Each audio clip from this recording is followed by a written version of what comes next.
Allahumma shalli ala sayyidina Muhammad. Anak raja membawa panah, rela berlabuh bajunya basah.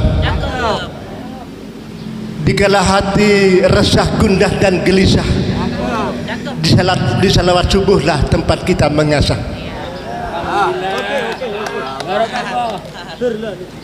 Pak Ketum ke musola duduk bersimpuh. Assalamualaikum warahmatullahi wabarakatuh. Pejabat harus itu. Aturatan muhtaram para alim tekan masyarakat bin sepuh, wabil khusus ustadzah yang di belakang, yang kami takdimi guru kita bersama Habib Syauqi Al-Habsyi. Mudah-mudahan senantiasa Allah anugerahkan kesehatan, kesabaran dan ketabahan, bisa mendampingi adik-adik santri dan kita jamaah setiap saat. Amin. Habib Abu Bakar Al-Hamid, Habib Ahmad Al-Kaf, Habib Sadiq Al-Hamid, Bapak Habib Kapolsek, alhamdulillah beliau hadir terus. Habib Al-Kaf, adinda aja kalian kada segantengnya datang duluan tadi.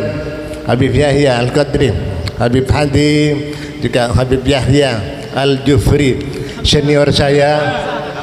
Oh, astagfirullahaladzim, kenapa kok saya salah terus ya?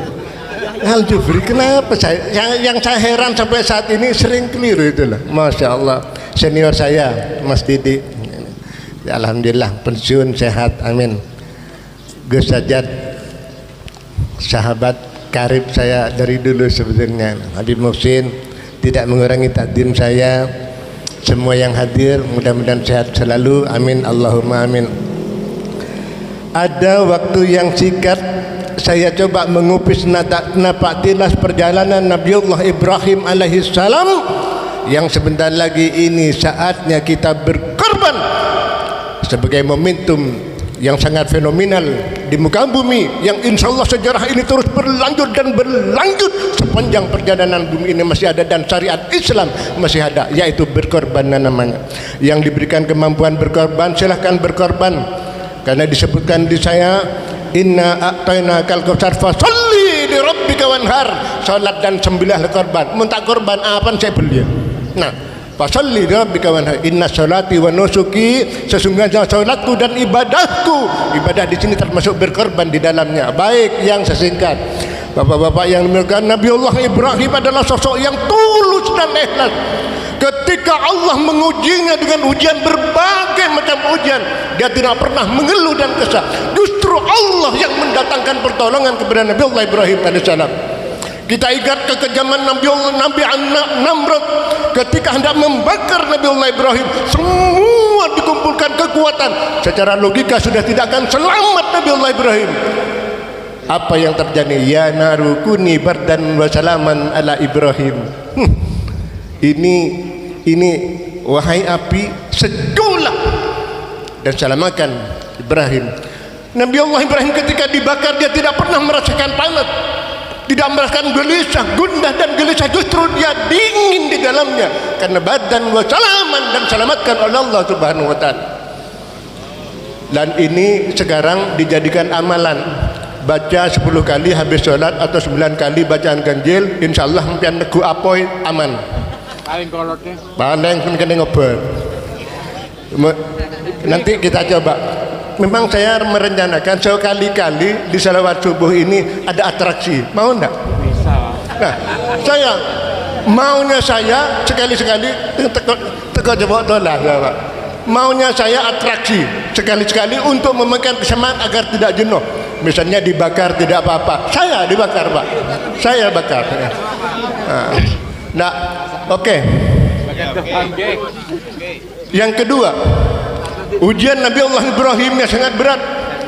Allah memerintahkan Nabi Allah untuk hijrah dari Palestina ke Mekah, tanah yang tandus, kering, tidak ada apa sama sekali, tidak ada kehidupan manusia satupun yang ada di sana, tidak ada ternak satupun, hanya satu pohon, yaitu pohon khawdah yang ada di situ.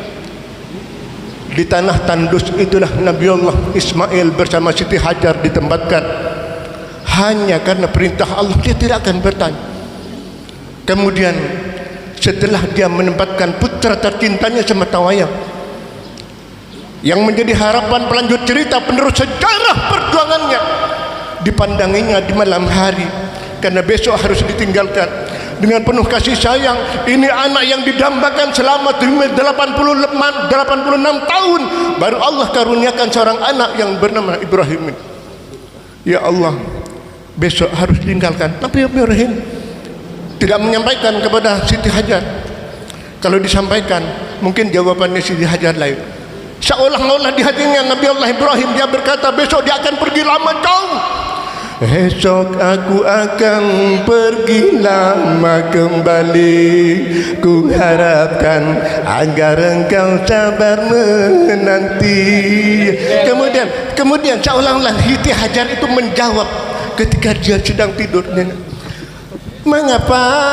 Ya Siti Hajar, mengapa hatiku berdebar-debar, seakan-akan berkata bahwa kita tidak akan berjumpa lagi. Nah, ini suara hati Siti Hajar, tapi tidak diungkapkan kepada Nabi Ibrahim. Apa kata Nabi Ibrahim? Kepergianku hanya untuk kembali, kecuali bila Tuhan menghendaki. Tentu saja kita harus rela hati karena kehendaknya itu yang terjadi. Semua dipasrahkan kepada Allah. Sebetulnya bertubi-tubi, berulang kali Siti Hajar, wahai Ibrahim, mau kemana kau? Jangan kau tinggalkan kami di sini. Mau kemana Ibrahim? 3 kali dia mengucap. Tapi Nabi Allah Ibrahim tidak menggubris sedikit pun. Dia setelah berada di agak ketinggian, apakah ini perintah dari Tuhanmu ya Ibrahim? Dia mengatakan iya. Kalau ini adalah perintah dari Allah, silahkan laksanakan, dan insya Allah kami berdua dalam lindungan Allah. Tidak ada ketika itu sudah kehidupan ketika itu, hanya tinggal berdua. Ketika minuman yang sudah mulai habis di dalam gentong, makanan kurma mulai habis, daun-daun pun mulai habis, air tak ada setetes pun, Siti Hajar mulai kebingungan. Siti Hajar berupaya.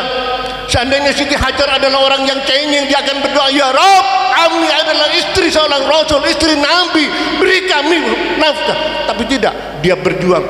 Dia berlari dari sofa ke Marwah, dari Marwah ke sofa, dari sofa ke Marwah 400 meter 7 kali, kurang lebih sekitar 3 kilo perjalanan. Ketika dia berada di tengah Marwah, di atas sofa, di atas Marwah, dia melihat ke atas, dia melihat ke samping. Adakah kehidupan di sini? Tidak ada sama sekali. Adakah ternak yang lewat? Tidak ada. Adakah manusia? Tidak ada sama sekali. Kemudian turun anak yang sudah menangis karena kehausan, hati merintih, dia sedih. Kemana dia harus memberikan minum anak ini? Terpaksa dari telapak kaki Ismail secara keacaran keluarlah air Zam-Zam. Kenapa disebut Zam-Zam?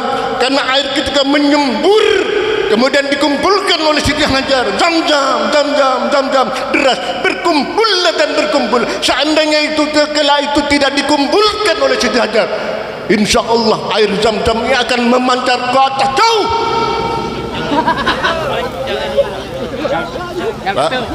Kena bicalonkan. Lah ini ujian-ujian yang berat Nabiullah Ibrahim alaihissalam. Kemudian tidak hanya sebatas itu, ujian yang paling dahsyat. Kemudian ini yang disebutkan di dalam Al-Quran, yaitu dia harus menyembelih anaknya sematawayang ini. Anak yang diharapkan selama berpuluh-puluh tahun, yang selalu didoakan Rabbi habli minas solihin, ini harus dipotong dan sembelih atas perintah Allah. Coba, mana ada orang yang rela menyembelih putra tercintanya satu-satunya sematawayang? Saya dia anak duaan, kadang tekak raja malam aku ni kenta.